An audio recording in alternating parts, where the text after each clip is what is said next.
Le but du jeu, c'est d'aller préparer les terres. Il y a des terres qui ont été travaillées à betterave et qui vont partir à pommes de terre. Sans labour, ça va être très compliqué. Alors, est-ce qu'on va avoir un joli lever de soleil ce matin? Je sais pas trop. Et si j'enlève le pont, clairement, eh ben, on le ressent tout de suite. On perd de la vitesse. Alors ça, les réglages de manette, on peut les bouger comme on veut. C'est une charrue qui a la particularité de pouvoir varier en fonctionnement de largeur et l'écarter un petit peu. Alors, je vous explique.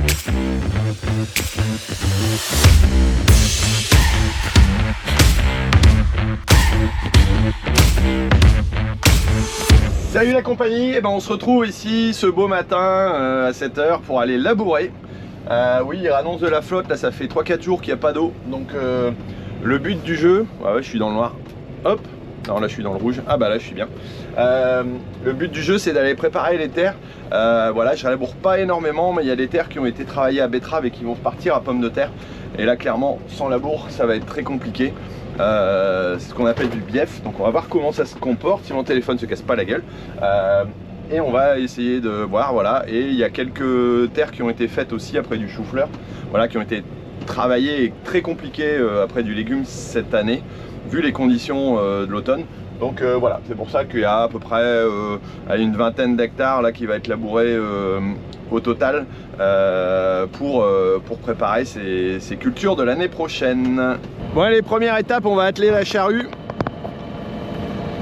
On la met toujours en route transport sur la route, alors en particulier si on a un peu de route ou beaucoup de route. Et il va s'agir de bien la remettre. Donc là on va remettre le troisième point et puis après atteler le reste. Hop.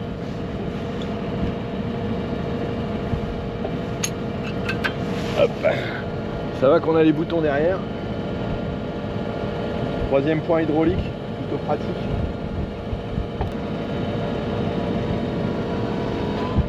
Voilà, comme ça on ouvre le blocage de fermeture.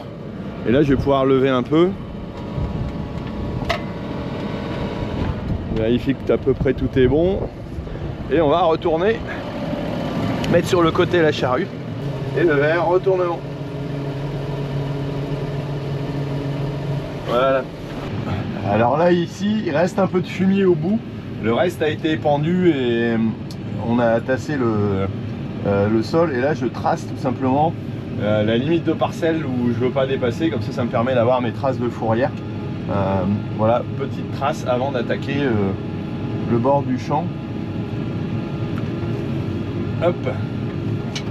Au moins on s'arrête au même endroit et on fait une fourrière à peu près correcte. Bon, ça va être gras je pense, vu les types de terre. Mais bon, on va essayer. De toute façon les conditions de l'année sont compliquées. Alors la première raie est faite, le premier aller-retour, c'est compliqué à régler. Donc là j'étais un peu trop profond, j'ai remonté un peu de blanc. On le voit là sur le côté. Le but du jeu c'est pas d'aller remonter le sous-sol. Donc voilà, ici j'ai remonté un petit peu la roue de jauge qui se trouve là-bas. Et ici au moins j'ai un labour qui me paraît un peu mieux, même si ça me paraît encore perfectible. On va essayer de regarder ça. Alors là le tracteur emmène à peu près bien, il patine pas trop. On est aux alentours de 7 km/h. Voilà, un peu plus. Ça a l'air d'aller pas trop mal, le tracteur tire bien. Et là en largeur je pense que je suis voilà, pas trop mal. J'essaye de pas mettre trop large, hein. Le but du jeu ici c'est pas d'aller faire voilà, le maximum comme pour du blé par exemple. Ici c'est de redresser un petit peu le labour pour que la terre se travaille bien, pour que si l'hiver arrive, voilà, si on a un peu d'hiver, le labour, la terre se casse, s'effrite et se prépare bien pour les pommes de terre de l'année prochaine. On va continuer notre petit tour. Hop, et arrivé au bout bien entendu, petit tour réglementaire. Donc là on voit la bordure, ici j'étais vraiment trop profond, il fallait que je relève un petit peu. Après dans le noir c'est toujours un peu plus compliqué comme dirait l'autre. Et là je vais sûrement refaire une trace de limite de parcelle pour pas me perdre dans les décors, parce que sinon c'est un peu compliqué. Là je vais aller jusqu'au bout du champ. Hop, hop, hop, hop. Voilà. Hop, allez, on va descendre ça. Voilà, et là, marée d'arrêt. Alors simplement une petite trace, il n'y a pas grand chose à faire. Là c'est bon, je suis assez bon.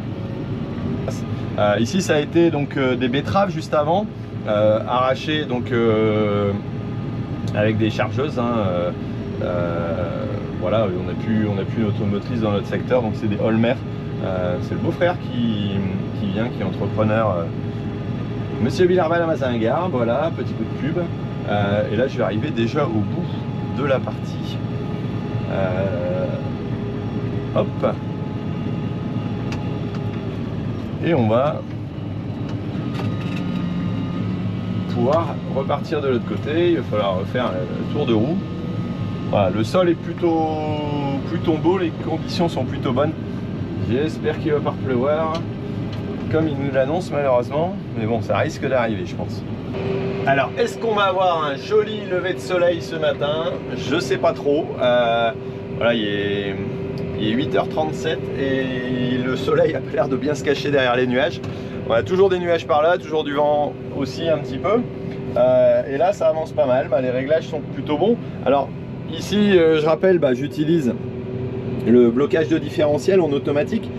Lui, il permet de débloquer les roues. Alors, le but du jeu d'un différentiel au départ, c'est tout simplement d'entraîner les roues motrices. Alors, ici, on est en 4 roues motrices, mais essentiellement les 2 grandes roues, de les bloquer avec une rotation identique. C'est-à-dire que celle-ci, qui peut être un peu plus humide, par exemple dans la gadoue, pourrait patiner un peu plus par rapport à celle qui est dans l'arrêt de labour. Et en maintenant les deux, on maintient une traction et normalement moins de patinage. Voilà. Et puis deuxième chose, bien entendu, le pont avant. Voilà. Alors c'est-à-dire que les 4 roues sont motrices, les 2 avant poussent, celle-ci tire, enfin voilà, on dit que c'est les roues de traction ou de propulsion, mais voilà. Et donc à l'avant, on a aussi ces roues qui tournent et qui entraînent. Et si j'enlève le pont, clairement, on le ressent tout de suite, on perd de la vitesse et on gagne. Hop, voilà, ça on le ressent quand même assez bien. Et on regagne tout simplement en traction. On regagne en patinage, pardon, c'est ce que je voulais dire. Et donc là, la traction est meilleure. Alors, heureusement, maintenant, on a souvent, quasiment tout le temps des tracteurs avec 4 roues motrices, surtout quand on est sur des grosses puissances, mais il n'était pas rare, quand j'étais gamin, d'avoir des 2 roues aussi, même pour labourer. Donc voilà, c'était pas tout à fait les mêmes choses. C'est pour ça qu'à l'avant, parfois, vous avez que des petites roues sur les tracteurs. Voilà, petit point technique. Et là, au niveau du labour, ça se passe plutôt bien. Le réglage de roue bouge de temps en temps. Alors il bouge pas, mais il faut que je le fasse bouger. On a parfois un petit peu de, j'allais dire, de blanc, parce que ici en dessous on a de la craie. C'est un peu l'histoire du sous-sol. Hop, je vous pose 2 secondes, le temps de retourner la charrue. Hop, on soulève, tranquille. On retourne. Alors là c'est pareil, c'est des petits boutons ici, petit bouton vert vers le bas. Alors ça, les réglages de manette, on peut les bouger comme on veut et on a un petit retournement qui se fait bien. Hop. Et là c'est reparti. Et là quand je refais départ, je mets go. Voilà, une fois que ma roue à peu près avant droite, enfin ma roue avant est dans l'arrêt de labour, je peux commencer à descendre la charrue pour être à peu près bon. Et en faisant go, j'ai mis l'automatisme qui permet de faire descendre le relevage. Voilà, ça c'est des choses assez simples, ça m'évite d'avoir 36 boutons et sur la poignée j'ai l'ensemble des commandes. Donc ça c'est plutôt pas mal. Bon, on va continuer ça. Là je suis dans la partie la plus courte du champ. Il fait un marteau et donc il y aura la partie la plus longue, mais je vais montrer à Fabien tout à l'heure et le mettre en route vu qu'il va être dispo, et moi je vais avoir une visio tout à l'heure. Donc on va se contenter d'aller continuer un petit peu et puis Fabien prendra la suite pour finir de labourer ce champ. Alors ici je vais faire jouer le vari-large. Alors c'est une charrue qui a la particularité de pouvoir varier en fonctionnement de largeur, et donc je vais pouvoir jouer en jouant sur un des leviers hydrauliques et l'écarter un petit peu. Alors je vous explique un coup pourquoi. Voilà, on voit ici par exemple que là à droite la partie est plus large que sur la gauche, là au centre. Voilà, on a légèrement un biais, ce qu'on appelle traditionnellement les courts-tours. Et donc ici avec ce type de charrue, j'allais dire c'est une charrue pour ceux qui ne savent pas labourer, mais non, c'est en tout cas hyper pratique. Moi je suis pas un grand laboureur à l'habitude, mais bon voilà, là on s'y fait un petit peu. Et donc je vais pouvoir régler en plus de la profondeur de travail, hop, voilà, la largeur de travail, et pouvoir ouvrir un petit peu pour que à la fin je ne me retrouve pas avec un endroit à finir l'un contre l'autre au niveau de la charrue. Alors ça se fait bien aussi, hein.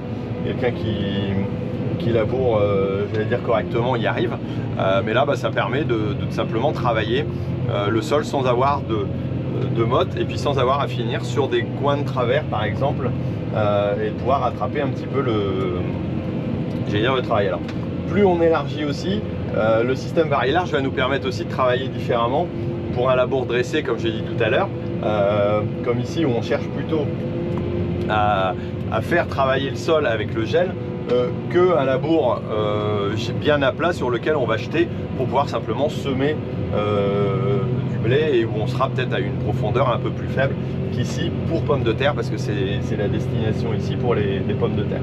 Voilà un petit peu. Là je vais encore réélargir un petit peu. Non, si je réélargis dans l'autre sens ça va pas le faire.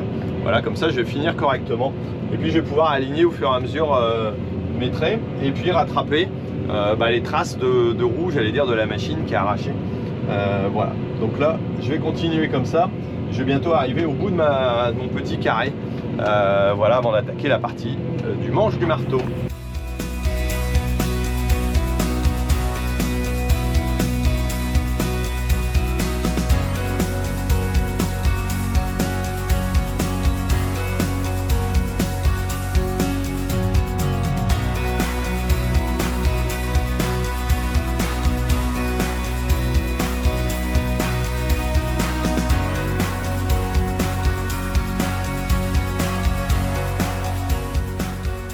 Allez, début de la première fourrière.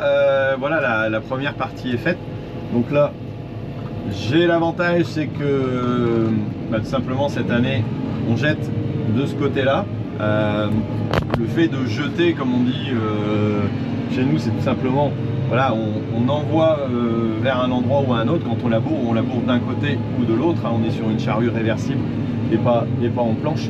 Donc voilà, ici, là il jette de mon côté. Ça aurait pu être l'inverse, j'aurais pu démarrer de l'autre côté de la fourrière contre côté champ et puis jeter dessus. Ça dépend un peu comment ça se présente. Alors souvent les fourrières sont un peu plus tassées. Là clairement c'est le cas, hein. Donc il n'est pas question d'élargir la voie, mais bon, ça passe encore bien. Plus tassé parce que tout simplement c'est là où les machines font demi-tour, entre autres là de la machine à betterave. Nous quand on a semé le tracteur, la préparation de sol, à chaque fois c'est pareil. Donc hop, on arrive à ce côté là. Donc là j'ai une petite partie de la fourrière, étant donné que, comme je l'ai dit, le champ est en marteau. Et là derrière, pour pas aller attaquer trop le champ du voisin, j'avais avancé un petit peu de ce côté là. Hop. Le but c'est pas d'aller piétiner le champ du voisin, il faut savoir respecter ses collègues, tant qu'à faire. Hop.